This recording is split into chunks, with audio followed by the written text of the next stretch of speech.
మీ జీవితంలో ఆ ఇద్దరి మీద ఎప్పుడూ నోరు పారేసుకోవద్దు. ఎవరా ఇద్దరు? చాణక్యుడు ఎందుకలా చెప్పాడు? శిష్యులకు ఎన్నో నీతి సూత్రాలు బోధించిన చాణక్యుడు అతి ముఖ్యంగా చెప్పిన విషయం నోటిని అదుపులో ఉంచుకోవడం. సందర్భాన్ని బట్టి స్పందించడం తప్పులేదు, కాని ఆ ఇద్దరితో మాత్రం ఎప్పుడూ పరుషంగా మాట్లాడటం తగదన్నాడు. మీ జీవితంలో ఆ ఇద్దరి మీద ఎప్పుడూ నోరు పారేసుకోవద్దు. ఎవరా ఇద్దరు? చాణక్యుడు ఎందుకలా చెప్పాడు? మీ జీవితంలో ఆ ఇద్దరి మీద ఎప్పుడూ నోరు పారేసుకోవద్దు. వ్యక్తిగత జీవితమైనా వృత్తిపరమైన జీవితమైనా విజయం సాధించాలంటే చాణక్య నీతి అన్ని కాలాల్లోనూ చక్కని మార్గదర్శి. తన శిష్యులకు చాణక్యుడు బోధించిన అతి ముఖ్యమైన విషయం నోటిని అదుపులో ఉంచుకోవడం. మనిషి జీవితంలో తలదించుకోవాల్సిన సందర్భాలుంటాయి, తిట్టాల్సిన సందర్భాలుంటాయి, ఎదురు తిరగాల్సిన సందర్భాలుంటాయి. అయితే ఏ సందర్భంలో ఎవరితో ఎలా వ్యవహరించినా సరే మన జీవితంలో ఆ ఇద్దరు వ్యక్తులపై మాత్రం ఎప్పుడూ నోరు పారేసుకోరాదని, వారిని తిట్టడం, దూషించటం, దుర్భాషలాడటం చేయరాదన్నాడు చాణక్యుడు.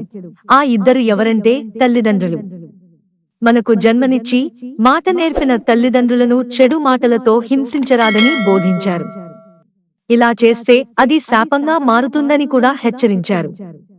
తల్లి తండ్రులపై ఎప్పుడూ పరుష మాటలు ప్రయోగించవద్దన్నాడు. అన్ని తరాల వారికి ఇది వర్తిస్తుందన్నాడు.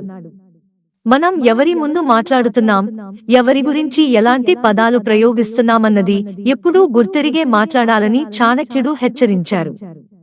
ఒక్కసారి సంధించిన బాణాన్ని మళ్లీ వెనక్కు తీసుకోగలమా? సరిగ్గా ఇలాంటిదే మీ తల్లిదండ్రులపై దురుసైన మాటల ప్రయోగం. దీని పర్యవసానం భరించక తప్పదు.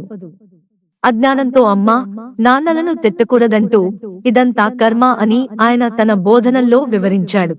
బాగా కోపం వచ్చినప్పుడు, అసహనంతో రగిలిపోతున్నప్పుడు తల్లిదండ్రులే పిల్లలకు టార్గెట్ అవుతారు. లోకంలో అత్యంత సహజంగా జరిగే పని.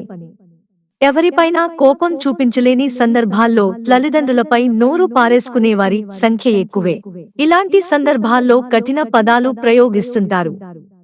పిల్లల ఉద్దేశం నిజంగా అది కాకపోయినప్పటికీ ఆగ్రహాన్ని అణచుకోలేక ఇలాంటి మాటలు మాట్లాడతారన్నాడు చాణక్యుడు. చెడ్డ ఉద్దేశం లేకపోయినప్పటికీ ఇలాంటి మాటలు తూలితే వాటి పర్యవసానాన్ని భవిష్యత్తులో అనుభవించక తప్పదని, ఇవే శాపాలై వేధిస్తాయని చాణక్యుడు హెచ్చరించారు. ఒక వ్యక్తి భౌతిక సంపద ద్వారా పూర్తి ఉత్తముడు కాలేడని, కేవలం సంపద, హోదా అతని ఖ్యాతిని పెంచలేవంటాడు చాణక్యుడు. ఈ సంపద కన్నా ఎన్ని చేతులు ఆ వ్యక్తిని ఆశీర్వదించాయి అన్న దాని మీదే ఆ వ్యక్తి యొక్క ఔన్నత్యం బయటపడుతుంది అని తన అర్థశాస్త్రంలో చెప్పాడు. 9 నెలలు కడుపులో భద్రంగా మోయడమే కాదు, బాహ్య ప్రపంచంలో మీ క్షేమం కోసం నిరంతరం పాకులాడే నిస్వార్థ జీవి అమ్మ. బిడ్డ పుట్టక ముందు నుండే బాధ్యతలు కలిగి ఉండే వ్యక్తి తండ్రి. దేవుడు భూమి మీద అన్ని చోట్లా లేడు కాబట్టి అతను తల్లిదండ్రులను సృష్టించాడు. మీరు ఎంతగా ఎవరిని ప్రేమించినా తల్లిదండ్రుల ప్రేమను మాత్రం భర్తీ చేయలేరంటాడు. అందుకే తల్లిదండ్రులను అవమానపరిచే విధంగా మాట్లాడటం తగదని శిష్యులకు బోధించాడు చాణక్యుడు. మిత్రులారా, ఛానల్ సబ్స్క్రైబ్ చేసుకోవడం మర్చిపోకండి. ధన్యవాదాలు.